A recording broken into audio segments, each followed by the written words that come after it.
राधे राधे दोस्तों, जय श्री कृष्णा। आज हम आपको सुनाने जा रहे हैं श्री बृहस्पतिवार की व्रत कथा। भारतवर्ष में एक प्रतापी और दानी राजा राज्य करता था। वह नित्य गरीबों और ब्राह्मणों की सहायता करता था। यह बात इसकी रानी को अच्छी नहीं लगती थी। वह ना ही गरीबों को दान देती और ना ही भगवान का पूजन करती थी, और राजा को भी दान देने से मना किया करती थी। एक दिन राजा शिकार खेलने वन को गए हुए थे, तो रानी महल में अकेली थी। उसी समय बृहस्पति देव साधु के वेश में राजा के महल में भिक्षा के लिए गए और भिक्षा मांगी। रानी ने भिक्षा देने से इनकार कर दिया और कहा कि हे साधु महाराज, मैं तो दान पुण्य से तंग आ गई हूँ। मेरा पति सारा धन लुटाते रहते हैं। मेरी इच्छा है कि हमारा धन नष्ट हो जाए, फिर ना रहेगा बांस और ना बजेगी बांसुरी। साधु ने कहा कि देवी, तुम तो बड़ी विचित्र हो। धन संतान तो सभी चाहते हैं, पुत्र और लक्ष्मी तो पापी के घर में भी होने चाहिए। यदि तुम्हारे पास अधिक धन है तो भूखों को भोजन दो, प्यासों के लिए प्याऊ बनवाओ और मुसाफिरों के लिए धर्मशालाएं खुलवाओ। जो निर्धन अपनी कुंवारी कन्याओं का विवाह नहीं कर सकते, उनका विवाह करा दो। ऐसे और कई काम हैं जिनके करने से तुम्हारा यश लोक परलोक में फैलेगा। परंतु रानी पर उपदेश का कोई प्रभाव न पड़ा। वह बोली कि महाराज, आप मुझे कुछ ना समझाएं। मैं ऐसा धन नहीं चाहती जो हर जगह बांटती फिरूं। साधु ने उत्तर दिया, यदि तुम्हारी ऐसी इच्छा है तो तथास्तु। तुम ऐसा करना कि बृहस्पतिवार को घर लीपकर पीली मिट्टी से अपना सर धोकर स्नान करना, भट्टी चढ़ाकर कपड़े धोना। ऐसा करने से आपका सारा धन नष्ट हो जाएगा। इतना कहकर वह साधु महाराज वहां से आलोप हो गए, यानी कि अंतर ध्यान हो गए। साधु के अनुसार कई बातों को पूरा करते हुए रानी को केवल 3 बृहस्पतिवार ही बीते थे कि उसकी समस्त धन संपत्ति नष्ट हो गई। भोजन के लिए राजा का परिवार तरसने लगा। एक दिन राजा ने रानी से बोला कि हे रानी, तुम यहीं रहो, मैं दूसरे देश को जाता हूँ, क्योंकि यहाँ पर सभी लोग मुझे जानते हैं, इसलिए मैं कोई छोटा कार्य नहीं कर सकता। ऐसा कहकर राजा परदेश चला गया। वहाँ पर वह जंगल से लकड़ी काट कर लाता और शहर में बेचता। इस तरह वह अपना जीवन व्यतीत करने लगा। इधर राजा के परदेश जाते ही रानी और दासी दुखी रहने लगे। एक बार जब रानी और दासी को 7 दिन तक बिना भोजन के रहना पड़ा, तो रानी ने अपनी दासी से कहा कि हे दासी, पास ही के नगर में मेरी बहन रहती है, वह बड़ी धनवान है। तू उसके पास जा और कुछ ले आ, ताकि थोड़ी बहुत गुजर बसर हो जाए। दासी रानी की बहन के पास गई। उस दिन गुरुवार का दिन था और रानी की बहन उस समय बृहस्पतिवार व्रत की कथा सुन रही थी। दासी ने रानी की बहन को अपनी रानी का संदेश दिया, लेकिन रानी की बड़ी बहन ने कोई उत्तर नहीं दिया। जब दासी को रानी की बहन से कोई उत्तर नहीं मिला तो वह बहुत दुखी हुई और उसे क्रोध भी आया। दासी ने वापस आकर रानी को सारी बात बता दी। ये बात सुनकर रानी ने अपने भाग्य को कोसा। उधर रानी की बहन ने सोचा कि मेरी बहन की दासी आई थी, परंतु मैं उससे नहीं बोली, इससे वह बहुत ही दुखी हुई होगी। कथा सुनकर और पूजन समाप्त करके वह अपनी बहन के घर आई और कहने लगी कि हे बहन, मैं बृहस्पतिवार का व्रत कर रही थी।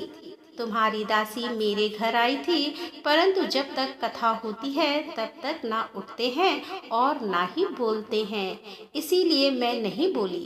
कहो दासी क्यों गई थी? रानी बोली, बहन, तुमसे क्या छिपाऊं, हमारे घर में खाने तक को अनाज नहीं था। ऐसा कहते कहते रानी की आंखें भर आईं। उसने दासी समेत पिछले 7 दिनों से भूखे रहने तक की बात अपनी बहन को विस्तार पूर्वक सुना दी। रानी की बहन बोली, देखो बहन, भगवान बृहस्पति देव सबकी मनोकामनाओं को पूर्ण करते हैं। देखो, शायद तुम्हारे घर में अनाज रखा हो। पहले तो रानी को विश्वास नहीं हुआ, पर बहन के आग्रह करने पर उसने अपनी दासी को अंदर भेजा तो उसे सचमुच अनाज से भरा एक घड़ा मिल गया। यह देखकर दासी को बड़ी हैरानी हुई। दासी रानी से कहने लगी कि हे रानी, जब हमको भोजन नहीं मिलता था, हम व्रत ही तो करते थे, इसीलिए क्यों ना इससे व्रत और कथा की विधि पूछ ली जाए, ताकि हम भी व्रत कर सके। तब रानी ने अपनी बहन से बृहस्पतिवार व्रत के बारे में पूछा। उसकी बहन ने बताया कि बृहस्पतिवार के व्रत में चने की दाल और मुनक्का से विष्णु भगवान का केले की जड़ में पूजन करें तथा दीपक जलाएं।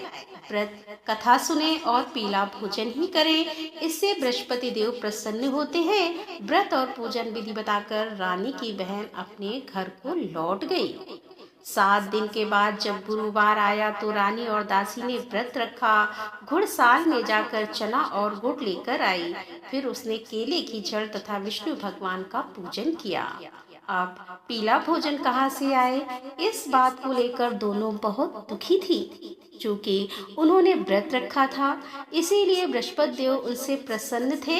इसीलिए वे एक साधारण व्यक्ति का रूप धारण कर 2 थालों में सुंदर पीला भोजन दासी को दे गए। भोजन पाकर दासी प्रसन्न हुई और फिर रानी के साथ मिलकर भोजन ग्रहण किया। उसके बाद वे सभी गुरुवार को व्रत और पूजन करने लगी। बृहस्पति भगवान की कृपा से उनके पास फिर से धन संपत्ति आ गई, परंतु रानी फिर से पहले की तरह आलस्य करने लगी। तब दासी बोली, देखो रानी, तुम पहले भी इसी प्रकार आलस्य करती थी। तुम्हें धन रखने में कष्ट होता था, इस कारण सभी धन नष्ट हो गया, और जब भगवान बृहस्पति की कृपा से धन मिला है तो तुम्हें फिर से आलस्य होता है। रानी को समझाते हुए दासी कहती है कि बड़ी मुसीबतों के बाद हमने यह धन पाया है, इसीलिए हमें दान पुण्य करना चाहिए, भूखे मनुष्यों को भोजन कराना चाहिए और धन को शुभ कार्यों में खर्च करना चाहिए, जिससे तुम्हारे कुल का यश बढ़ेगा, स्वर्ग की प्राप्ति होगी और पितृ प्रसन्न होंगे। दासी की बात मानकर रानी अपना धन शुभ कार्यों में खर्च करने लगी, जिससे पूरे नगर में उसका यश फैलने लगा। बृहस्पतिवार व्रत कथा के बाद श्रद्धा के साथ आरती की जानी चाहिए और इसके बाद प्रसाद बांटकर उसे ग्रहण करना चाहिए। एक दिन राजा दुखी होकर जंगल में एक पेड़ के नीचे आसन जमाकर बैठ गया। वह अपनी दशा को याद करके व्याकुल होने लगा। बृहस्पतिवार का दिन था। एकाएक उसने देखा कि निर्जन वन में एक साधु प्रकट हुए। वह साधु वेश में स्वयं बृहस्पति देव देवता थे। लकड़हारे के सामने आकर बोले कि हे लकड़हारे, इस सुनसान जंगल में तू चिंता मग्न क्यों बैठा है? लकड़हारे ने दोनों हाथ जोड़कर प्रणाम किया और उत्तर दिया कि महात्मा जी, आप तो सब कुछ जानते हैं, मैं क्या कहूँ। यह कहकर रोने लगा और साधु को अपनी आत्मकथा सुनाई। महात्मा जी ने कहा कि तुम्हारी स्त्री ने बृहस्पति के दिन बृहस्पति भगवान का निरादर किया है, जिसके कारण दुष्ट होकर उन्होंने तुम्हारी यह दशा कर दी है। अब तुम चिंता को दूर करके मेरे कहने पर चलो तो तुम्हारे सब कष्ट दूर हो जाएंगे और भगवान पहले से भी अधिक संपत्ति देंगे। तुम बृहस्पति देव के दिन कथा किया करो। 2 पैसे के चने मुनक्का लाकर उसका प्रसाद बनाओ और शुद्ध जल से लोटे में शक्कर मिलाकर अमृत तैयार करो। कथा के पश्चात अपने सारे परिवार और सुनने वाले प्रेमियों में अमृत व प्रसाद बांटकर आप भी ग्रहण करो। ऐसा करने से भगवान तुम्हारी सभी मनोकामनाएं पूरी करेंगे। साधु के ऐसे वचन सुनकर लकड़हारा बोला कि हे प्रभु, मुझे लकड़ी बेचकर इतना पैसा नहीं मिलता जिससे भोजन के उपरांत कुछ बचा सकूं। मैंने रात्र में अपनी स्त्री को व्याकुल देखा है। मेरे पास कुछ भी नहीं जिससे मैं उसकी खबर मंगा सकूं। तब साधु ने कहा कि हे लकड़हारे, तुम किसी बात की चिंता मत करो। बृहस्पति के दिन तुम रोजाना की तरह लकड़ियां लेकर शहर को जाओ और तुमको रोज से दुगना धन प्राप्त होगा, जिससे तुम भली भांति भोजन कर लोगे तथा बृहस्पति देव की पूजा का सामान भी आ जाएगा। इतना कहकर साधु अंतर्ध्यान हो गए। धीरे धीरे समय व्यतीत होने पर फिर वही बृहस्पतिवार का दिन आया। लकड़हारा जंगल से लकड़ी काटकर किसी शहर में बेचने गया। उसे उस दिन और दिन से अधिक पैसा मिला। राजा ने चना गुड़ आदि लाकर गुरुवार का व्रत किया। उस दिन से उसके सभी कलेश दूर हुए। परंतु जब दोबारा गुरुवार का दिन आया तो बृहस्पतिवार का व्रत करना भूल गया। इस कारण बृहस्पति भगवान नाराज हो गए। उस दिन उस नगर के राजा ने विशाल यज्ञ का आयोजन किया था शहर में यह घोषणा करा दी थी कि कोई भी मनुष्य अपने घर में भोजन ना बनावे, ना आग जलाए। समस्त जनता मेरे यहाँ भोजन करने आए। इस आज्ञा को जो ना मानेगा उसे फांसी की सजा दी जाएगी। इस तरह की घोषणा संपूर्ण नगर में करवा दी गई। राजा की आज्ञा के अनुसार शहर के सभी लोग भोजन करने गए, लेकिन लकड़हारा कुछ देर से पहुंचा। इसीलिए राजा उसको अपने साथ घर ले गए और ले जाकर भोजन करा रहे थे। तो रानी की दृष्टि उस खूंटी पर पड़ी जिस पर उसका हार लटका हुआ था। वह वहां पर दिखाई नहीं दिया। रानी ने निश्चय किया कि मेरा हार इस मनुष्य ने चुरा लिया है। उसी समय सिपाहियों को बुलाकर उसको कारागार में डलवा दिया। जब लकड़हारा कारागार में पड़ गया और बहुत दुखी होकर विचार करने लगा कि ना जाने कौन से पूर्व जन्म के कर्म से मुझे यह दुख प्राप्त हुआ है, और उसी साधु को याद करने लगा जो उसे जंगल में मिला था। उसी समय तत्काल बृहस्पति देव साधु के रूप में प्रकट हुए और उसकी दशा को देखकर कहने लगे कि अरे मूर्ख, तूने बृहस्पति देव की कथा नहीं करी, इस कारण तुझे दुख प्राप्त हुआ है। अब चिंता मत कर, बृहस्पतिवार के दिन कारागार के दरवाजे पर 4 पैसे पड़े मिलेंगे। उनसे तू बृहस्पति देव की पूजा करना, तेरे सभी कष्ट दूर हो जाएंगे। बृहस्पति के दिन उसे 4 पैसे मिले। लकड़हारे ने कथा कही। उस रात्र बृहस्पति देव ने उस नगर के राजा को स्वप्न में कहा कि हे राजा, तुमने जिस आदमी को कारागार में बंद कर दिया है वह निर्दोष है, वह राजा है, उसे छोड़ देना। रानी का हार उसी खूंटी पर लटका है। अगर तू ऐसा नहीं करेगा तो मैं तेरे राज्य को नष्ट कर दूंगा। इस तरह रात्रि के स्वप्न को देखकर राजा प्रातः काल उठा और खूंटी पर हार देखकर लकड़हारे को बुलाकर क्षमा मांगी तथा लकड़हारे को योग्य सुंदर वस्त्र आभूषण देकर विदा कर दिया। बृहस्पति देव की आज्ञा के अनुसार लकड़हारे अपने नगर को चल दिया। राजा जब अपने नगर के निकट पहुंचा तो उसे बड़ा ही आश्चर्य हुआ। नगर में पहले से अधिक बाग, तालाब, कुएं तथा बहुत सी धर्मशालाएं, मंदिर आदि बन गए थे। राजा ने पूछा कि ये किसके बाग और धर्मशालाएं हैं। तब नगर के सब लोग कहने लगे यह सब रानी और बांदी के हैं। तो राजा को आश्चर्य हुआ और गुस्सा भी आया।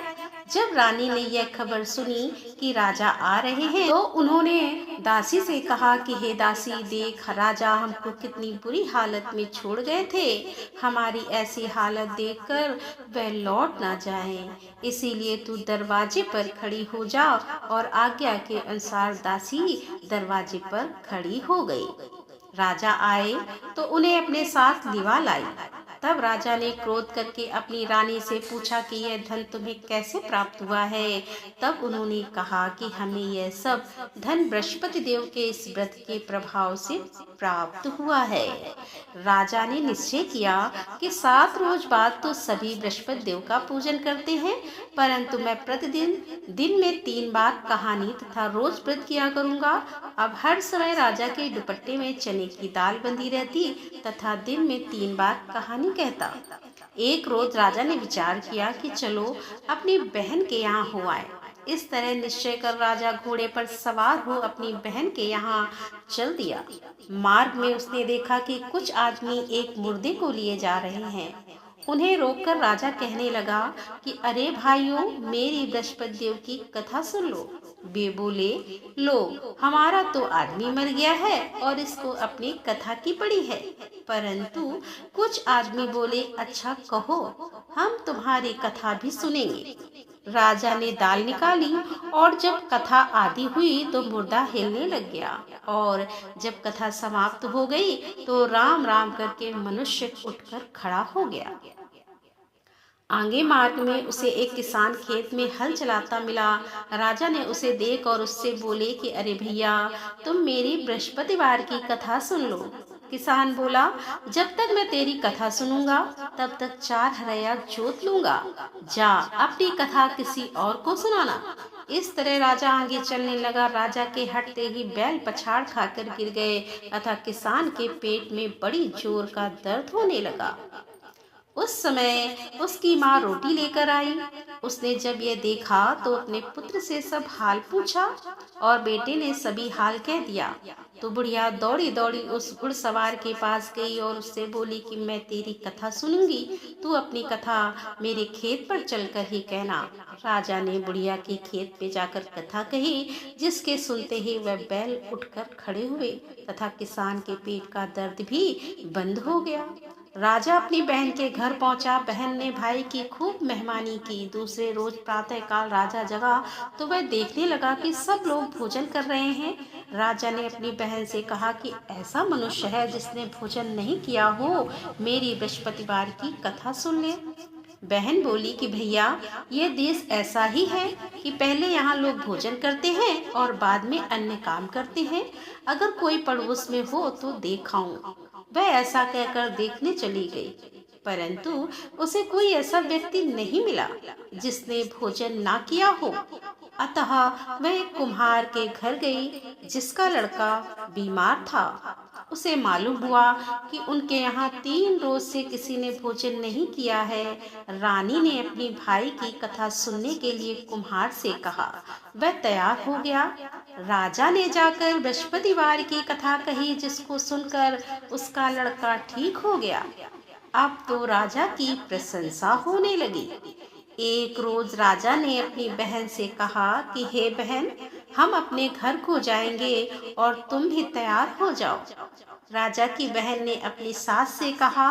सास ने कहा, हाँ चली जा, परंतु अपने लड़कों को मत ले जाना, क्योंकि तेरे भाई के तो कोई औलाद नहीं है। बहन ने अपने भैया से कहा कि हे भैया, मैं तो चलूंगी पर कोई बालक नहीं जाएगा। राजा बोला, जब कोई बालक नहीं चलेगा तब तुम ही क्या करोगी। बड़े दुखी मन से राजा अपने नगर को लौट आया। राजा ने अपनी रानी से कहा कि हम निर्वंशी हैं, हमारा मुंह देखने का धर्म नहीं है और कुछ भोजन आदि नहीं किया। रानी बोली कि हे प्रभु, बृहस्पति देव ने हमें सब कुछ दिया है, वह हमें औलाद अवश्य देंगे। उसी रात को बृहस्पति देव ने राजा से स्वप्न में कहा कि हे राजा, उठ, सभी सोच त्याग दे, तेरी रानी गर्भ से है। राजा की यह बात सुनकर बड़ी खुशी हुई। 90 महीने में उसके गर्भ से एक सुंदर पुत्र पैदा हुआ। तब राजा बोला कि हे रानी, स्त्री बिना भोजन के रह सकती है पर बिना कहे नहीं रह सकती। जब मेरी बहन आए तो तुम उससे कुछ मत कहना। रानी ने सुनकर हाँ कर दिया। जब राजा की बहन ने यह शुभ समाचार सुना तो वह बहुत खुश हुई तथा बधाई लेकर अपने भाई के यहाँ आई। तभी रानी ने कहा कि घोड़ा चढ़कर तो नहीं आई, गधा चढ़ी आई। राजा की बहन बोली कि भाभी, मैं इस प्रकार ना कहती तो तुम्हें औलाद कैसे मिलती। बृहस्पति देव ऐसे ही हैं, जैसे जिसके मन में कामनाएं हैं सभी को पूर्ण करते हैं। जो सद्भावना पूर्वक बृहस्पतिवार का व्रत करता है एवं कथा पढ़ता है अथवा सुनता है, दूसरों को सुनाता है, बृहस्पति देव उसकी सभी मनोकामनाएं पूर्ण करते हैं। भगवान बृहस्पति देव की सदैव रक्षा करते हैं। संसार में जो मनुष्य शुद्ध भावना से भगवान जी का पूजन व्रत सच्चे हृदय से करते हैं तो उनकी सभी मनोकामनाएं पूर्ण करते हैं। जैसी सच्ची भावना से रानी और राजा ने उनकी कथा का गुणगान किया तो उनकी सभी इच्छाएं बृहस्पति देव जी ने पूर्ण की थी। इसीलिए पूर्ण कथा सुनने के बाद प्रसाद लेकर जाना चाहिए। हृदय से उसका मनन करते हुए जयकारा बोलना चाहिए कि बोलो बृहस्पति देव भगवान की जय, बोलो विष्णु भगवान की जय। तो दोस्तों, ये थी आज की कथा। कथा पसंद आई हो तो वीडियो को लाइक करें, शेयर करें और हमारे चैनल पर यदि आप पहली बार आ रहे हैं तो हमारे चैनल को सब्सक्राइब कर लें। तो मिलते हैं अगले वीडियो के साथ, तब तक के लिए राधे राधे। जय श्री कृष्णा। हर हर महादेव। जय भोलेनाथ की।